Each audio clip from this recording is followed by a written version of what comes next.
All right. Hello, everyone, and welcome to the Axiom's Breast Cancer ASCO Town Hall. Thank you so much for joining us today as we discuss the implications of the data recently shared at ASCO. Topics will include evolving role of checkpoint inhibitors, antibody drug conjugates, and PARP inhibitors in breast cancer. Today, we are delighted to have with us Dr. Hope Rugo and Dr. Aditya Bardia. Dr. Rugo is a world-renowned investigator and breast cancer practitioner with the Helen Diller Family Comprehensive Cancer Center at the UCSF, and Dr. Bardia is a leading breast cancer specialist and is affiliated with Harvard Medical School and Mass General. Just a quick note for housekeeping. Please feel free to submit questions to the panelists using the Q&A feature throughout the session. With that, I will hand it over to Dr. Rugo to begin this discussion. Dr. Rugo, please. Thank you very much. And I think we have a great duo here to discuss these different presentations, and we'll have questions and answers and discussions about different topics. And what we've really selected as our discussion topics are things that have been coming in as questions even at ASCO during the live Q&A sessions. As you heard, we're going to talk about the BRCA data, which was really just, I think, awesome and practice changing from Olympia and neoadjuvant therapy. We'll talk about some of the triple negative breast cancer data that was presented, hormone receptor positive disease, and then HER2 positive and HER2 low will be combined. I'll briefly review the data for the first two sections with discussion after each one, and Dr. Bardia will review the second two with discussion after each one. Next. So we'll go right into it and talk about Olympia and Neotala. Next. So the Olympia trial, of course, had put out a press release saying that the results were positive. And so this data was really looked forward to with great anticipation. Interestingly, the data was presented on Sunday at the plenary session, but the paper came out in the New England Journal 2 days before. So that was kind of exciting because we were all able to look at this really remarkable data first. So this trial randomized patients who had known germline mutations in BRCA1 or 2, and that could be determined by the study as well, who had high-risk early-stage breast cancer to receive olaparib for a year or placebo, along with their standard adjuvant endocrine therapy if they had hormone receptor positive disease.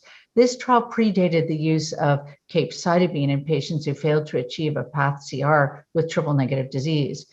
If you had triple negative disease, you either had to have a non-PCR or a tumor size in the T2 size or node positive disease in the adjuvant setting. In hormone receptor positive disease, you had no PCR and high risk features, or you had 4 or more positive nodes in the adjuvant setting. So I think we all feel comfortable that these patients have high risk disease. As you can see, and you would expect, more than 70% of patients had BRCA1 mutations.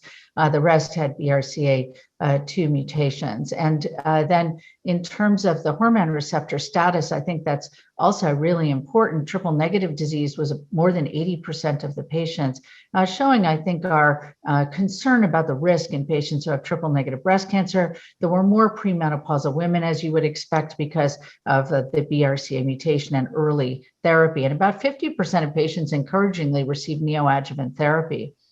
Interestingly, these tumors that were hormone receptor positive are being retested locally as well as centrally based on the local data, as well as, and we'll see that data in further presentations. I think it will be very, very interesting. Next slide. Of course, as I think most listening to this know, the invasive disease-free survival was strikingly better in patients who received a year of olaparib versus placebo, with an 8.8% absolute improvement, a hazard ratio of 0.58, and highly statistically significant. In addition, although overall survival is quite early, numerically there were less deaths on patients treated with olaparib versus placebo. And because this is a largely triple negative group, one would guess that we will see a survival difference over time, even with the use of metastatic PARP inhibitors. The absolute difference at this time was 3.7% with a hazard ratio of 0.68. But as you can see, this crosses 1. Next slide.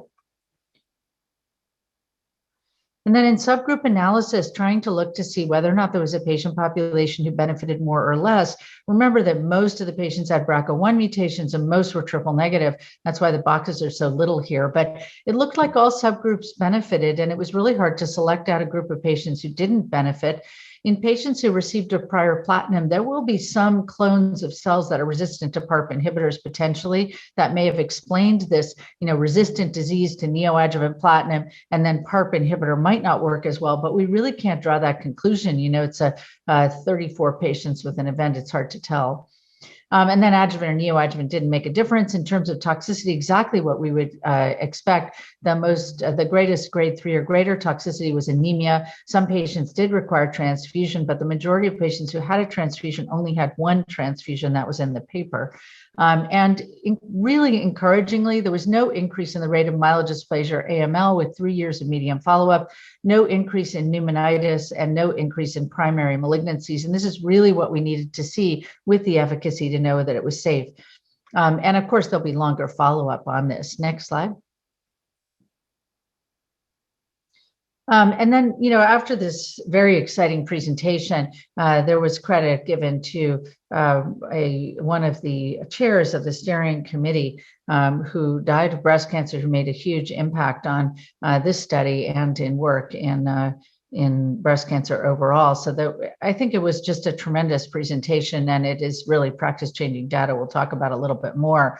Now, there's been a lot of interest in terms of the sensitivity to platinum in prior studies in the neoadjuvant setting about whether or not PARP inhibitors would be the same and better tolerated than platinum as single therapy for patients with BRCA mutations. So there was a previous neoadjuvant talazoparib trial that enrolled 20 patients run by Jennifer Litton, who also presented the neotala data from MD Anderson, where it suggested more than a 50% PCR rate with just 6 months of talazoparib in patients who had largely BRCA1 mutations. So this trial, neotala, enrolled only patients with triple negative disease who had any germline BRCA1 or 2 mutation, and again gave 6 months of talazoparib.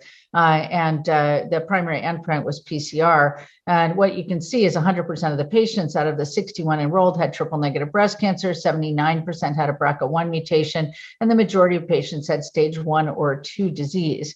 Now, what's important about this trial is they had modified it to include hormone receptor positive breast cancer to speed up enrollment, and also because it's important to include that group. But I'll show you what happened. Next slide. So in fact, what they did was close the study early after only 61 patients were enrolled, half of the planned population. And the reason for this is unclear. It was thought to be, what it was said was strategic reasons and probably competitiveness with other treatments. But what's really remarkable about this result is in the 48 patients who were evaluable for PCR, the PCR rate, evaluable population was 46%. And 49% in the intent to treat population, RCB0, so complete no invasive disease in breast and node, quite impressive. RCB1 added a very small number, and here you can see the patients who had more residual disease, but curiously, no one had a lot of residual disease, which is really interesting. And then the toxicity was exactly as one would expect, the primary grade 3 toxicity, similar to what we saw in Olympia, it was anemia. Next slide.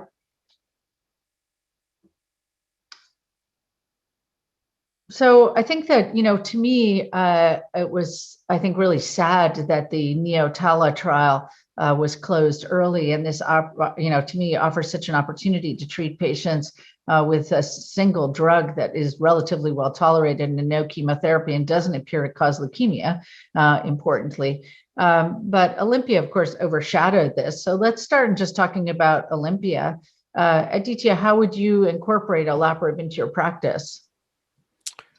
Yeah, thanks. So Olympia is a practice-changing study, and we were very excited when we saw the results of the Olympia trial, first as press release, then the publication, and then the plenary presentation. In terms of how it could be incorporated for my patient with germline BRCA mutant HER2-negative breast cancer, I would consider olaparib as long as it aligns with the eligibility criteria in the Olympia trial. So patients with triple-negative breast cancer who have residual disease after neoadjuvant therapy, or the higher risk ER-positive disease. And as per the trial would consider 1 year of olaparib. I think the challenge is going to be in patients with triple negative breast cancer who have residual disease after standard neoadjuvant therapy. Should one consider capecitabine versus olaparib and what the sequence is going to be? Personally, I think the data are practice changing and probably more exciting than what we saw with capecitabine. So if one were to choose between olaparib and capecitabine, I would consider olaparib. But if a patient really wants everything, one option would be to consider them in sequence. Start with capecitabine first, have that completed, and then after that, consider 1 year of olaparib. Yeah, I think that's an interesting question because, it's of course come up tons, what do we do with capecitabine now?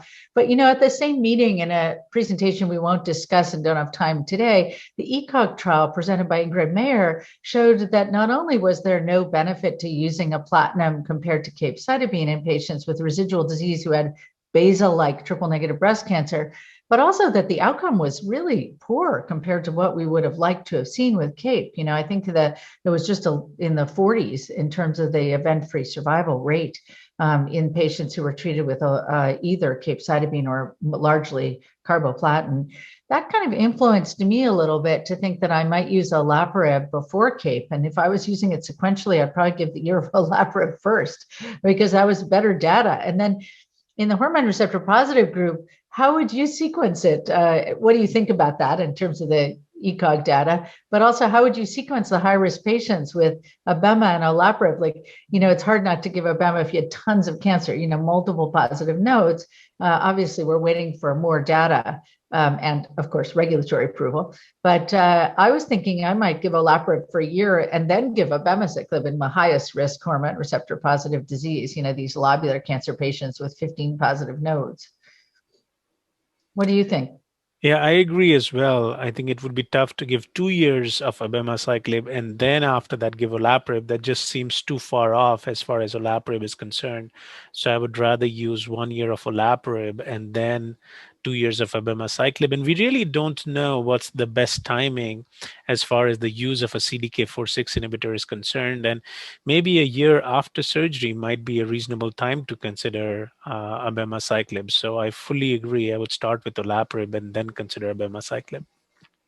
And would you, it's kind of an interesting question about this group of patients sort of being peeled off from trials that might be looking at post-neoadjuvant therapy like sacituzumab, for example, in the Saskia trial.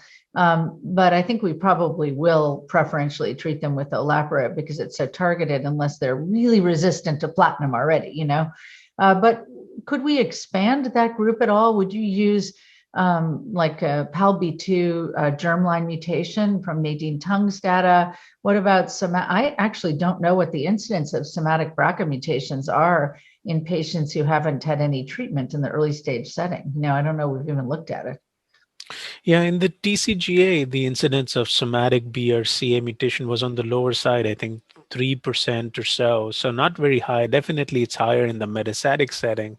But one does, you bring up a good point, which is there a role of PARP inhibition outside of germline BRCA mutation? And I think a consequence of the Olympia trial would be that we would be doing germline testing in pretty much everyone with localized breast cancer. And often the germline testing is not just for BRCA, but the panel. And because of the panel testing, we might see alterations in other genes like PALB2. So I think there's a need for at least a registry or prospective study to look at patients who have other alterations and how they do with the PARP inhibitor, because it's going to be a real problem. We have some questions that have come in about the use of pembrolizumab and olaparib, because we think that based on the press release, which is what we have from Keynote 522, and we hope to see data this summer at ESMO, but if, Keynote 522 again shows this very clinically important event-free survival difference that has been suggested from the press release, would you give olaparib still in those patients? I was kind of thinking I would give them in combination because I know I can. Yeah, that's a third layer. We were debating between capecitabine and olaparib. When you bring Right. in immunotherapy, that adds a third angle. At least there is, safety data of the combination of olaparib with immunotherapy, and actually there are ongoing trials in the metastatic setting looking at PARP plus immunotherapy as maintenance therapy, and we have data from ovarian cancer that it's a good maintenance regimen. So I would feel very comfortable with the combination of PARP plus immunotherapy. Yeah, I would too. And I think that it's interesting. We got a couple of questions like that. And thank you, audience, for putting in questions. And then would you use PARP inhibitors in a lower risk patient? What about somebody who has two positive nodes, triple negative breast cancer, and has surgery first? They might qualify, even if they have a T1 tumor. I think they would have qualified for Olympia. What about if it's hormone receptor positive, two positive nodes? Yeah, outside of a trial, I would be hesitant to use the drug because we just don't have any data. And for ER positive disease, I think ultimately the benefit is with endocrine based therapy without a CDK4/6 inhibitor. Yeah, I agree. And I think the neoadjuvant data is so striking. I really hope that we're able to look at that more. And I think I-SPY, our randomized phase 2 trial, which will go on to sort of sequential therapy based on response, will incorporate PARP inhibitors based on the NeoTALA data and Olympia, which I think will be really helpful. Then the question is how long we treat patients. If they have a PCR, do you have to continue the PARP inhibitor for a year? Who knows? And I think we still don't really know enough about the mechanisms of resistance to know if we're going to use PARPs in the metastatic setting if they progress in the adjuvant setting. I suppose it would depend on the number of years. But anyway, let's go on to the next topic. And great discussion, and appreciate the questions coming in. Keep them coming. So we're going to talk about early stage triple negative breast cancer. We alluded to this already, the Jepar Nuevo study in Keynote 522. Next slide. So Jepar Nuevo is a really interesting trial from the German breast group. It's important to keep in mind this is a phase 2 trial. It's also important to keep in mind, before we talk about the design of the study, that about a third of the patients had stage 1 disease. So if you look at stage 2A and higher, right, stage 1 disease was about a third of the patients. And it's important also to keep in mind Keynote 522 and Impassioned 31 showed the major benefit in PCR was in patients with node positive disease. And others have seen that the number of TILs are higher if you have less disease. So the more burden of disease you have, the less TILs you have, or tumor infiltrating lymphocytes. So it's actually quite interesting. And this study had a portion of patients who received a window of durvalumab or placebo, and then the window was closed. Patients received nab-paclitaxel followed by EC times 4 with either durvalumab or placebo, and then went to surgery. And they did not receive any post-neoadjuvant checkpoint inhibitor. All patients had triple negative breast cancer. So the initial data in the intent to treat population showed that there was no statistically significant difference in PCR. Remember, this is a small group of patients, so the p-value is not significant at all. They looked at the window group, which had a suggestion of benefit, but we couldn't really figure out why. So here's the window group here where they received the 2 weeks. It's 59 and 58 patients. And this is a small trial, 174 patients. Next slide. But one of their secondary endpoints was looking at event-free survival. Invasive disease-free survival, as you can see here, showed a striking difference. And this is a fairly long follow-up now. And the GBG waits a long time to present their data to make sure it's really true. So you can see that they had a long follow-up for this group of patients. And what you can see is the 3-year invasive disease-free survival is 77.2 versus 85.6% with a p-value of 0.0356. For distant disease-free survival, the difference is even greater. I mean, really striking, 78.4 versus almost 92% with a p-value of 0.005 and a hazard ratio of 0.31. I mean, we never see that. And then overall survival also has a p-value of 0.0108. And I think a clinically very important, greater than 10% difference in overall survival with a hazard ratio, again, of 0.24. So very striking data here with patients who simply received a checkpoint inhibitor during their standard neoadjuvant chemotherapy. Next slide. There was no difference and no new toxicity in the adjuvant setting, but it's important to keep in mind that for Keynote 522, which didn't present updated data at ASCO, but had a press release from May of this year, that patients who, in this trial, as you know, patients were randomized to receive carbopaclitaxel, followed by anthracycline cyclophosphamide with pembro or placebo, but they continued their randomization after surgery in a blinded fashion to complete a year of pembro or placebo. What's important to keep in mind is that there were a few toxicities that were immune related, and one was grade 5 that occurred after surgery. So I think that we don't know, and this trial, of course, has almost 1,200 patients, and the other trial is less than 200. What you can see is the event-free survival that was presented for the interim analysis 2 is shown here, but there were just not enough events.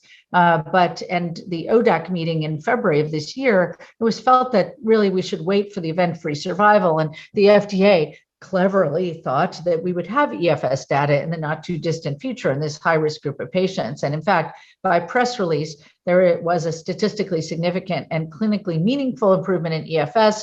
The dual primary endpoints of PCR had already been met and EFS now, and we're looking forward to seeing the data and trying to understand if everybody needs that post-neoadjuvant pembro, and in particular, patients who don't get a PCR need the pembro, because in the durvalumab trial, it appeared that the patients who didn't get a PCR still did better if they had durvalumab compared to those who did not. But you're getting down into very small numbers. Next slide. So it's really hypothesis generating. So Aditya, based on Keynote 522, how would you incorporate pembro into your practice now? Are you using it? Do you think everybody should get a year of treatment, and should everybody receive platinum?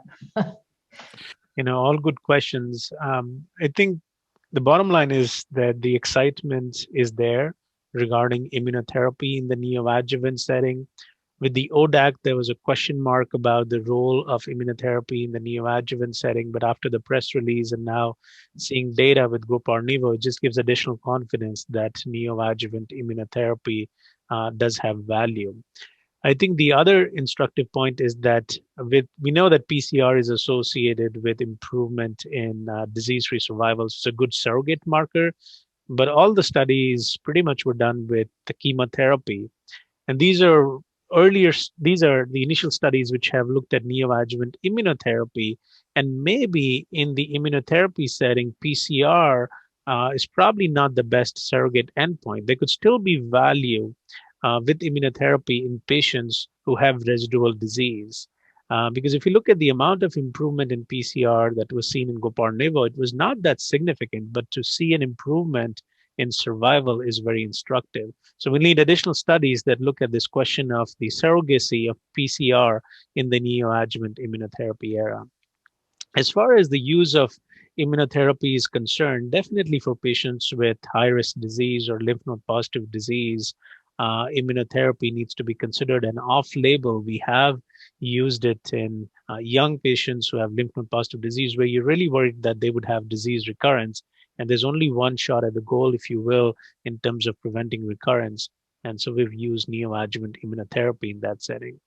The role of adjuvant immunotherapy is unclear. We await the data. Looks like they'll be presented at a future meeting, which might be virtual. And so once we see the data, we'll have a better handle on the role of adjuvant therapy, in particular patients who have PCR. If you get a PCR with neoadjuvant immunotherapy, do you really need the adjuvant immunotherapy also? So we'll have to look at the data before we can make that determination. I don't know if we're going to have data that will tell us, right? Because we won't really know. And I think the issue is that both PCR and non-PCR continued for a year. And the Gopar-Nivo data, they're just too small numbers of patients to be definitive.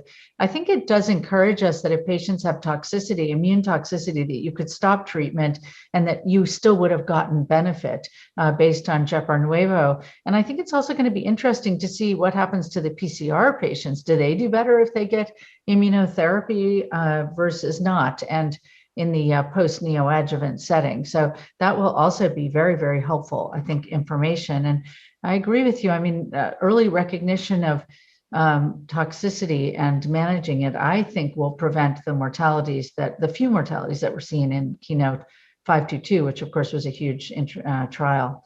And you had mentioned already, I think there was a question in here that you would limit immunotherapy right now to patients who had stage 2 to 3 disease and not stage 1. At this time, yes, while we wait additional data. And I think there are a number of questions that need to be addressed in future studies, which is role of immunotherapy and maybe de-escalation of chemo in patients with stage 1 disease, the role of adjuvant immunotherapy in patients who have PCR, and also what's the optimal chemotherapy backbone. Keynote 522 looked at anthracycline taxanes along with platinums, while other studies have looked at neoadjuvant chemotherapy without platinum. And is platinum really needed? I think is an open question. Also, I think NeoTrip will be interesting because we saw that did not improve PCR. And so look, their primary endpoint was event-free survival. So that'll be really interesting. Next slide. We want to talk about late TNBC before we get to the other topics here. So we're going to talk about a subset of patients in ASCENT who had received at least 2 prior treatments, and then also a subset, in ASCENT that looked at patients who'd received at least 2 prior treatments, although there were patients treated with 1 line of therapy in the metastatic setting because they had progressed early. And that's another subset that actually went into the approval of sacituzumab. And then a really interesting ADC that actually my colleague Aditya has been very involved with, DS1062A or Dato-DXd. Next slide. So ASCENT trial was presented at ESMO 2020. It's been published in the New England Journal of Medicine with the first author of my colleague, Aditya Bardia, really a practice-changing trial as well, randomizing patients who'd received 2 or more lines of therapy for metastatic triple-negative breast cancer to receive sacituzumab or treatment of physician choice, which showed really a striking difference in both progression-free survival by blinded independent review and overall survival with tolerable toxicity. And this is really just a huge win for our patients with metastatic triple-negative breast cancer. Next slide. So there's been a lot of interest in trying to understand the benefit in a number of different subgroups of patients. And this is a poster that was presented by Joyce O'Shaughnessy at ASCO that looked in patients who had prior neoadjuvant or adjuvant therapy as opposed to de novo metastatic disease. And you can see that the benefit appears to be maintained in this smaller subgroup of patients that were analyzed here. Next slide. And then there was, this is additional data looking at progression-free survival based on the chemotherapy partner from that poster. And you can see the green line always tops out at the top, and that's very helpful just in terms of looking at this information and what the median progression-free survival and overall survival was compared to the different arms is very useful to see, I think. Next slide. And then there actually was additional data presented looking at sacituzumab govitecan and efficacy and safety in older patients. And, we don't have a ton of older patients with bad triple negative disease, but we do see them. And the efficacy was similar and safety was good. I mean, in general, our older patients who get more neutropenia still tolerated sacituzumab very well. Data presented by Kevin Kalinsky. So I think really very important information.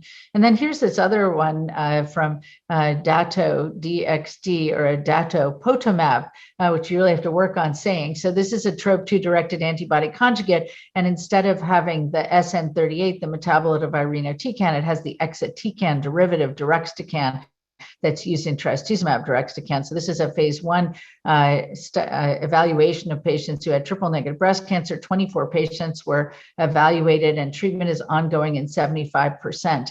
The 25% that stopped treatment stopped due to disease progression. Here you can see the prior systemic therapy, 88% had received at least 2 prior lines of therapy with a wide range, and 2 patients had brain metastases. Next slide. And of course, we see these waterfall plots that now we're getting more and more used to seeing, where almost everybody had a response, which is pretty amazing. This is the cutoff for RECIST, CR, and PR. And you can see that the objective response rate is 43%, 9 out of 21 patients who were evaluable. And then you can see the different doses that were used, 6 and 8 milligrams, because this was a dose increase, escalation study to try and determine it. But everybody had some shrinkage of their tumor, which is so encouraging. And most patients are still on treatment. So this is a moving target. In terms of toxicity, it's interesting. This one causes stomatitis, which the other drugs don't. And it's the same toxin. So I have no idea why it causes stomatitis. But having treated now a lot more patients with HER2-low disease with trastuzumab deruxtecan, I've actually seen some stomatitis. So maybe it doesn't deliver the drug as well to the mucosa, and there's more of the TROP2 receptors on the oral mucosa. And exatecan, the deruxtecan, causes mucositis. That's my sort of take on it, why that would be the case. Interested in DTS, but that was really what the grade 3 toxicity or greater was. And there's a lot of interest in using the steroid mouthwash, which DTS colleagues have commented seemed to reduce the stomatitis risk, which is quite encouraging. Otherwise, very well tolerated, remarkable results. Next slide. And of course, we're waiting to see the data in ER positive disease, but I know there's a phase 3 trial planned in ER positive disease, another tropion trial, and a study in triple negative disease coming in the future. So what do you think of these? I mean, first tell me, what do you think of the data that I just talked about? Yeah, the data with DXD looks pretty good. To see objective response rates in patients with metastatic triple negative breast cancer has been very encouraging, and we've treated a few patients, and it is an active agent. As far as the mucositis is concerned, I think it's a combination of direct effect of the deruxtecan, almost like a chemo effect, which causes damage, and then surrounding inflammation as well, like we see with everolimus and other targeted therapies. And that's why Decadron mouthwash has been helpful in reducing the incidence. But overall, both these agents, sacituzumab govitecan and datopotamab deruxtecan or Dato-DXd, are active agents. And now it'll be a question of sequencing them and also moving these agents in earlier lines, be it first line with immunotherapy or the neoadjuvant adjuvant setting. Yeah, I agree. I think those are incredibly important trials, and I hope that SASCA actually gets bigger, not smaller, so that we can really determine the differences. Right now, it's a relatively modestly powered trial by the GBG, then there'll be other studies as well. I know that at Dana-Farber, there's interest in looking at sequential therapy with sacituzumab and then next therapies to see if they work in sequence. And that will also be very interesting in different subpopulations of patients as well. Are you using sacituzumab now in the second line setting, even in patients who haven't relapsed within 1 year? Because we just don't have great treatments for our patients. And thankfully, the FDA has allowed that. The FDA approval of sacituzumab govitecan this year mentions that patients should have received 1 line of therapy in the metastatic setting. So technically, it could be used in the second line setting, and I think would be a good option to consider in this setting. Yeah, I agree. And I've taken that. I thought that was great because I already wanted to give them second line therapy before that approval came out. But it really, I think, showed the lack of good options for patients, and that something that causes survival benefit could be used earlier. And I think what we're going to see is that there's less bone marrow toxicity, and neutropenia being the biggest issue we manage with sacituzumab, that we're going to see less of it when we treat less heavily pretreated patients, because I suspect we'll see less in the hormone receptor positive cohort who've had less prior chemo relatively. Yeah, I agree. And in the NEO-STAR trial, which is the neoadjuvant trial with sacituzumab govitecan, we're not seeing as much neutropenia as we saw in ASCENT, which speaks to the number of prior lines of therapy that patients had received before they enrolled in ASCENT. And you're running the NEO-STAR trial, right, Aditya? Correct. Yeah. So that's great. We're looking forward to seeing some data from that also. Really exciting. Next slide. So we're going to go change our scope, and I'm going to transfer the podium over to Aditya. Thanks for transferring the virtual podium. So we'll review a few trials related to metastatic hormone receptor positive breast cancer, a couple of studies related to CDK4/6 inhibitors, and then novel SERDs. Next slide. So at Virtual ASCO this year, we saw the updated results from the Paloma 3 trial. As a brief background, Paloma 3 was a trial that looked at patients with hormone receptor positive, HER2 negative advanced breast cancer. Patients were randomized to receive palbociclib plus fulvestrant versus placebo plus fulvestrant. This trial required at least one line of therapy in the metastatic setting, or patients would have progressed on adjuvant endocrine therapy. So it was a second line and plus trial. So we saw the updated overall survival results at ASCO. Um, the median overall survival with fulvestrant plus palbociclib was 34.8 months as compared to 28 months with fulvestrant plus placebo. This corresponded to a stratified hazard ratio of 0.81 and was statistically significant. So it provides additional data about the improvement in overall survival with fulvestrant plus palbociclib in the second line and beyond setting. Now, it should be noted that in this trial, patients had not received prior CDK4/6 inhibitors. So this was a CDK4/6 naive setting, second line plus. Next slide.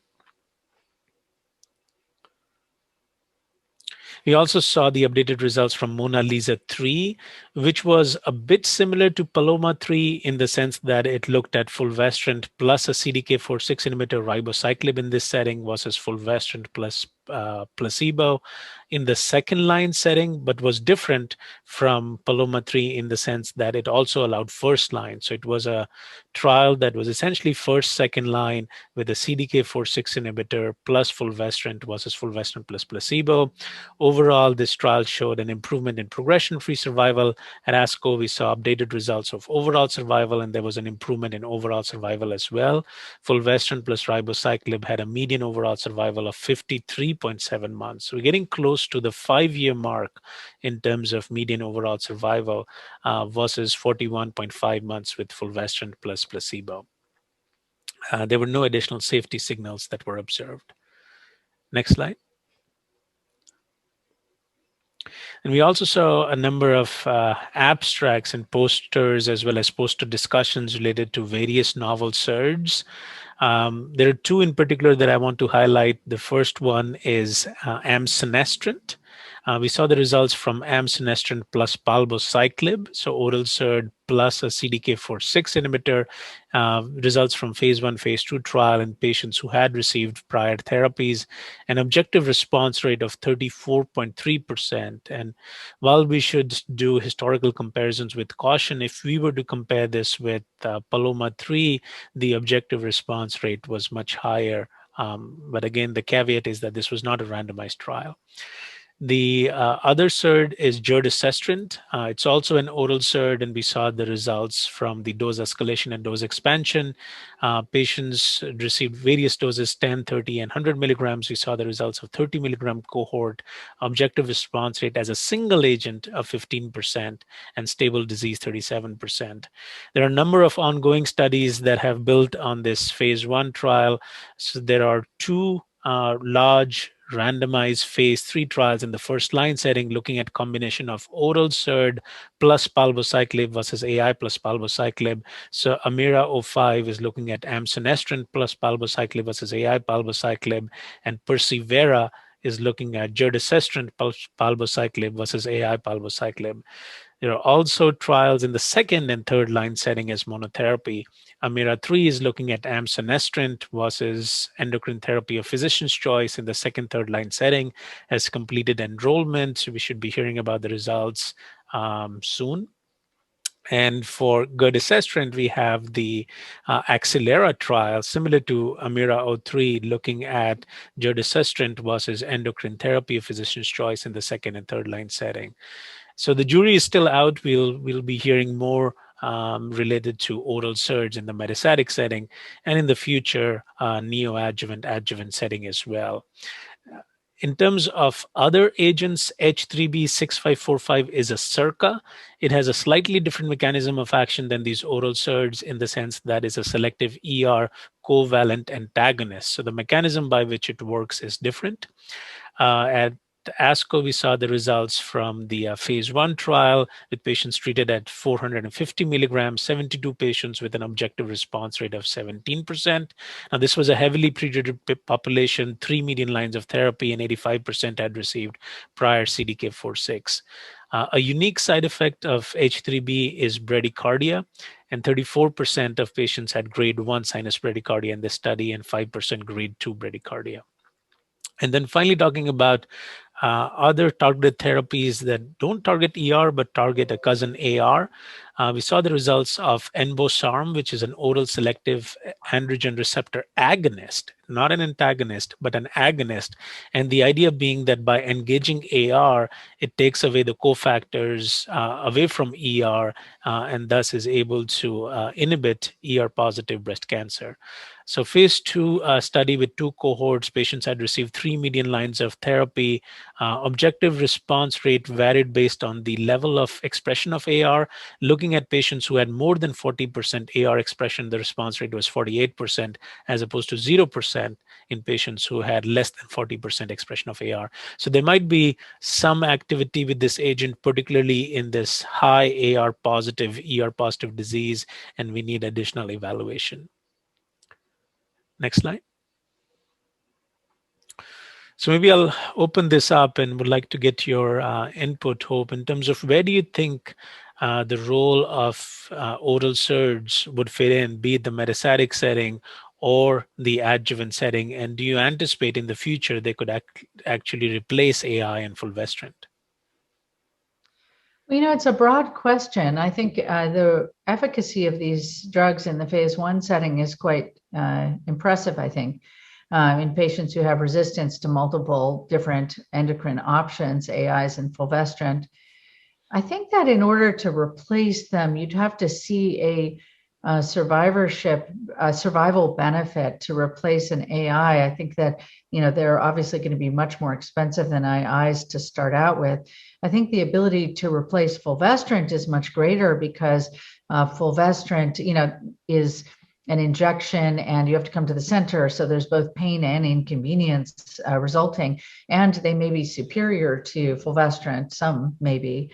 I think the question of whether or not you should use a triplet or not and how you should add these drugs together is quite intriguing as well. And, if the AKT inhibitors are also successful, how they will play a role in these combinations. So I think it's going to be really interesting to see what happens. Medicare patients who tend to stay on endocrine therapy for a long time, expensive new oral drugs can be really a challenge.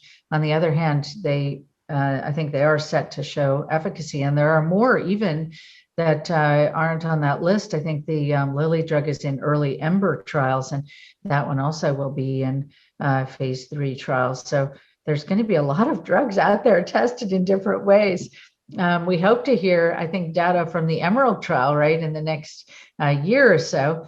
That trial, 2 of the phase 3 trials have closed to accrual. So I think that hopefully patients are staying on, and that's why we're not seeing results. But I'm really hopeful that that will change what we're able to do for our patients with metastatic hormone receptor positive disease.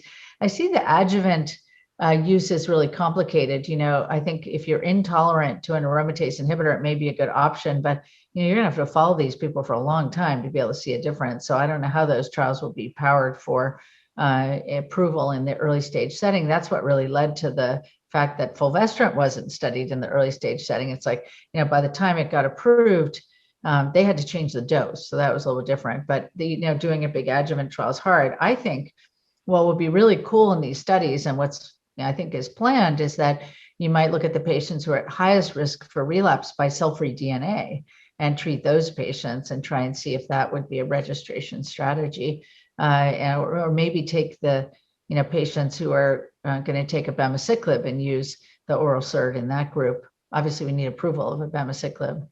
And enobosarm, I think, is a really interesting drug, incredibly well tolerated. We did those studies a long time ago, and it's great to see a new company took up the drug and that seeing the light of day. And actually, we hope that the first patient will be enrolled on the later line trial in the next short time.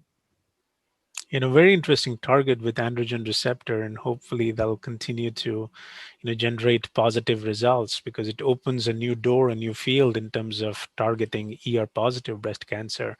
And you brought up an interesting point about ctDNA. I think that's where the future is moving. You screen a large number of patients, but then you only treat the ones who need treatment. And while the number of patients who need to be screened would be large, the number of patients who need to be treated would be much smaller and a much more efficient design. So it'll be interesting to see if we have a ctDNA-based study in the adjuvant setting. Yeah, I think so, because you think about the CDK4/6 inhibitor trials, with one positive, and you have to enroll 6,000 patients. There was a question here that talks about the comparing the different SERDs, which I think is way beyond today, since we don't even have an approved one. But in combination with CDK4/6 inhibitors, of course, there's a lot of studies going on. The question was, are these amenable for combinations with other targeted agents like PI3 kinase inhibitors? And those studies are also ongoing in a variety of different settings. I think there is hope that the AKT inhibitors will offer a less toxic option for those patients, and that may be a good partnering. And it's being studied, I think, in early analyses, not in phase 3 trials yet. But it'll be interesting to see. Yeah, absolutely. Because in general, at least in the US, in the second line and beyond setting, we tend to use combination therapy. So it'll be good to have at least safety tolerability data of SERDs with PI3 kinase, mTOR, AKT inhibitors. Great discussion. So moving on, in the interest of time, to the last section, which is looking at HER2 positive breast cancer. We'll talk about two studies, the pivotal HER2 CLIMB trial, as well as the Destiny Breast 01, and then this interesting subgroup of HER2 low breast cancer. Next slide. So HER2 CLIMB was a practice-changing trial presented at the San Antonio Breast Cancer Symposium in 2019. A trial looking at patients with metastatic HER2-positive breast cancer in the second line and beyond setting. Randomization to tucatinib plus trastuzumab plus capecitabine versus placebo plus trastuzumab capecitabine. It was a practice-changing trial that resulted in approval of tucatinib. At ASCO, we saw updated results, particularly overall survival in this trial, and essentially the median overall survival with the triplet regimen of tucatinib, trastuzumab, capecitabine was 24.7 months, so close to 2 years, as opposed to 19.2 months in the placebo arm. So it just emphasizes the efficacy of this regimen. Next slide. In terms of subgroups, all the subgroups had benefit. The unique feature of the HER2 CLIMB trial was that it allowed patients who had active or progressive brain mets, and in that subgroup also there was benefit with the triplet regimen. In terms of side effects, the number one side effect is diarrhea, and that's an overlapping side effect of tucatinib plus the capecitabine. The other side effects include hand-foot syndrome, largely from the capecitabine, nausea, and fatigue. So the FDA label of tucatinib is in combination with trastuzumab capecitabine in patients who've received at least one prior anti-HER2 regimen in the metastatic setting. So it's in the second line and beyond setting, which is slightly different from another agent, which is trastuzumab deruxtecan. Next slide. So trastuzumab deruxtecan was studied for HER2 positive metastatic breast cancer. We saw the results of the phase 1/2 trial, which showed a very impressive response rate that led to accelerated approval of trastuzumab deruxtecan. Question has been, what's the activity of trastuzumab deruxtecan in patients with brain mets? And so at ASCO this year, we saw the results of the CNS subgroup from the Destiny Breast 01 study. And in patients who had brain mets, you could see activity with trastuzumab deruxtecan, objective response rate of 58.3%, which was similar to the overall population. Next slide. And here are the progression-free survival results. In the spider plot, the median progression-free survival in the overall population was 16.4 months. In the CNS subgroup was 18.1 months. So essentially, even in the CNS subgroup, there's activity with trastuzumab deruxtecan. And in terms of the spider plot, you see responses early on within the first few weeks. So it is an agent that's FDA approved in the third line and beyond setting. As per the approval, it's for patients who received 2 or more prior anti-HER2 regimens in the metastatic setting. It's clearly an active agent, that has received a lot of traction for HER2 positive metastatic breast cancer. Has also gained interest for HER2 low breast cancer. Next slide. And we'll review the HER2 low component. Before we go to the HER2 low component, let's talk about pre-treated patients with HER2 positive or HER2 amplified metastatic breast cancer.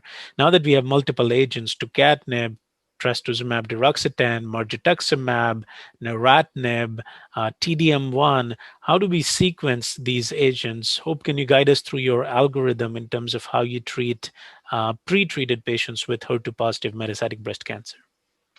It's actually tough now to make some of the decisions. I think, we like the Cleopatra-like regimen in the first line setting still, and we don't have anything to supplant that as yet, although there was some question about using endocrine therapy. It really was a different population and treatment. I think for tucatinib and the HER2 climb regimen, we tend to use it for patients who have brain mets. And, it is, and of course, a patient who has any prior history of interstitial lung disease, pneumonitis, we would use that HER2 climb regimen next. But in patients who don't have a history of brain metastases or lung problems, TDXD, trastuzumab deruxtecan, is a good option because it's every 3 weeks, and you just have to really keep in mind to monitor for the ground glass opacities and hold drug and treat with steroids. I treat with low dose steroids. Generally, it goes away, and in the patients that I've taken that approach, it hasn't come back either. So I think you just have to be aware of it much more so than we were with everolimus.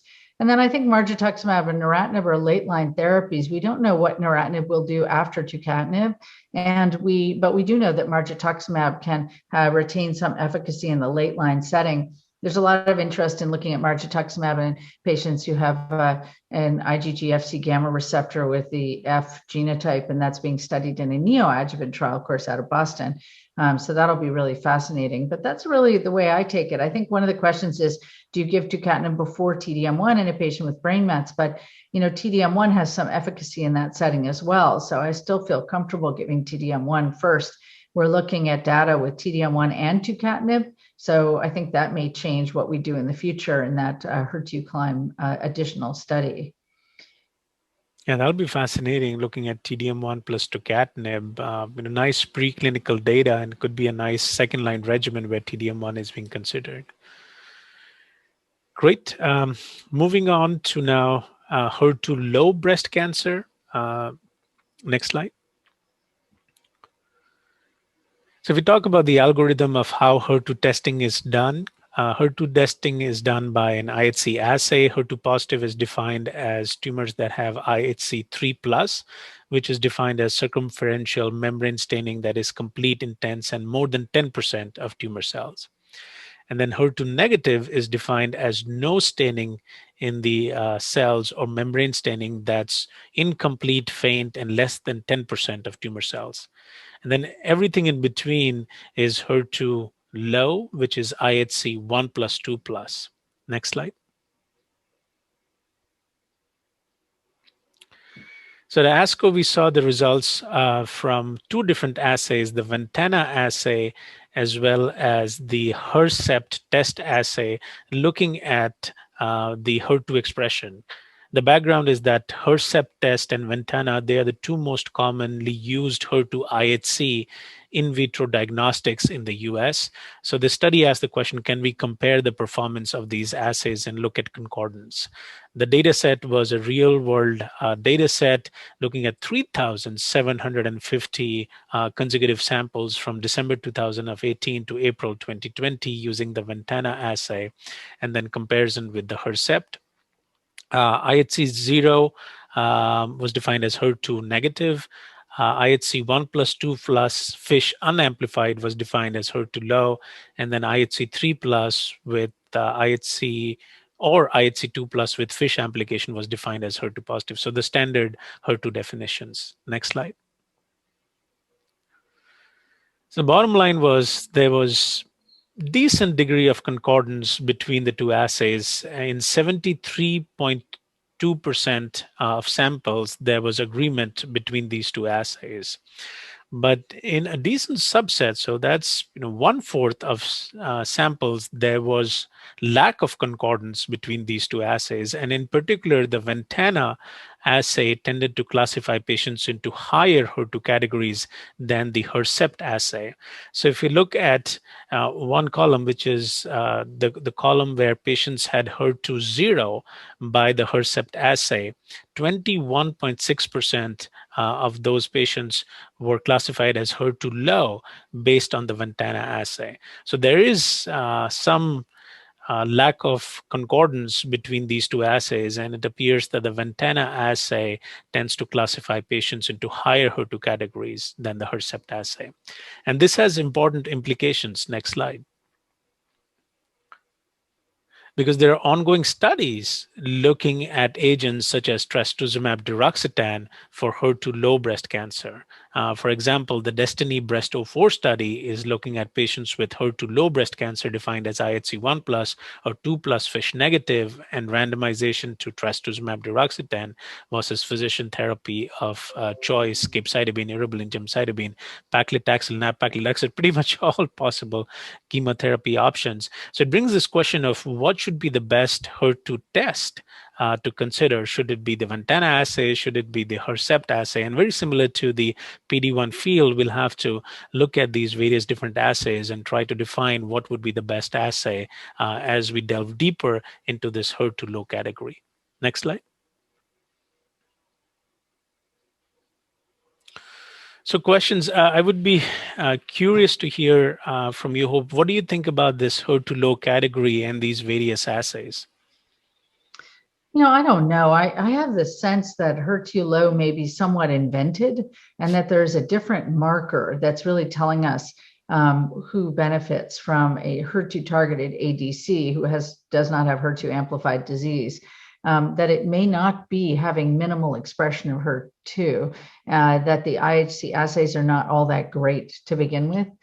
Those differences are quite intriguing, and I think you'd have to go back over the Destiny Breast 04 population, use two different assays and try and figure it out. But the bottom line is that if the drug is approved based on Destiny Breast 04, there will be a diagnostic that's approved with it, and we'll be using that one.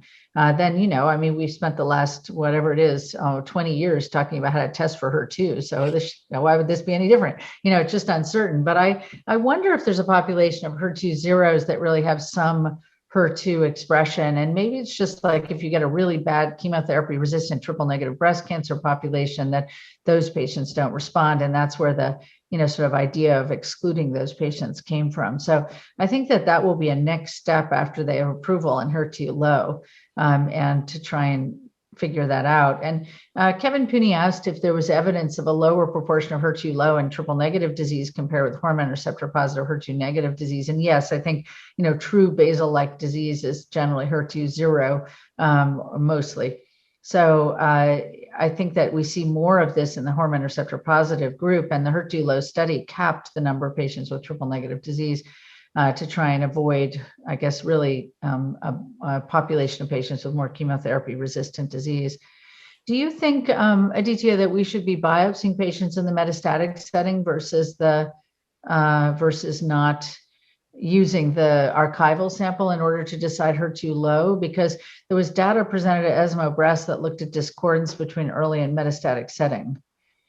I think so. I think particularly for hormone receptor positive breast cancer, I think there's value in repeating biopsy. A, the hormone receptors could change, and B, the HER2 expression could also change. And as we have these studies that are looking at HER2 low breast cancer, I think there will be value in repeating HER2. We had done a study a couple of years ago looking at HER2 expression in circulating tumor cells, and we found that over time, the HER2 expression in circulating tumor cells can change. So under endocrine therapy pressure, the HER2 expression can change. So I think if feasible, a biopsy would be helpful. Another question that came up in our last few minutes is whether HR low, hormone receptor low, should be considered a new subtype.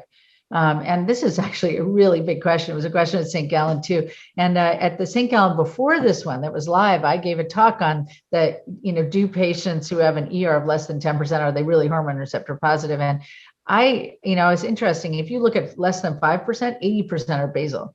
It looks like triple negative breast cancer. So I do think that we should be evaluating this group of patients separately. What do you think?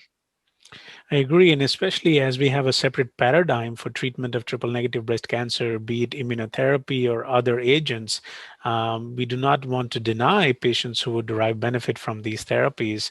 And biologically, ER expression less than 5% is just not the same as ER expression of more than 90%. So it should definitely be considered as a separate group. We talked about HER2 low, but this ER low should be a group that needs to be investigated. Yeah, I agree. One last very quick question in our 30 seconds is that when Paloma 3 was presented on our slide, of course, we don't have very many slides, right? So in a short time, but we didn't talk about the chemo group versus not. A Paloma 3 was the most heavily pretreated group that's actually been treated with a CDK4/6 inhibitor in a phase 3 trial. It's a unique patient population. And I thought that the chemotherapy difference was quite striking, both in the PFS and the control group, as well as the overall survival benefit in the patients who hadn't seen chemotherapy, that should really drive our practice, that we shouldn't be giving chemo unless we really think it's necessary for survival, immediate survival. Yeah, fully agree. Great, good. Well, I think we are at time, and if that's correct, and we are. Great. Yeah, absolutely, Dr. Rugo. So I can close this session. So thank you again to both Dr. Rugo and Dr. Bardia for your time and for your insights and perspective on the ASCO presentation and its implications to the clinical practice. We really appreciate it. And thank you to our attendees for joining and submitting your question. We hope to see you again in future. Thank you so much Dr. Rugo and Dr. Bardia. Thanks to Axiom for organizing this, and thanks to Aditya. It's always fun to do this with you. Same here. Thank you. Take care.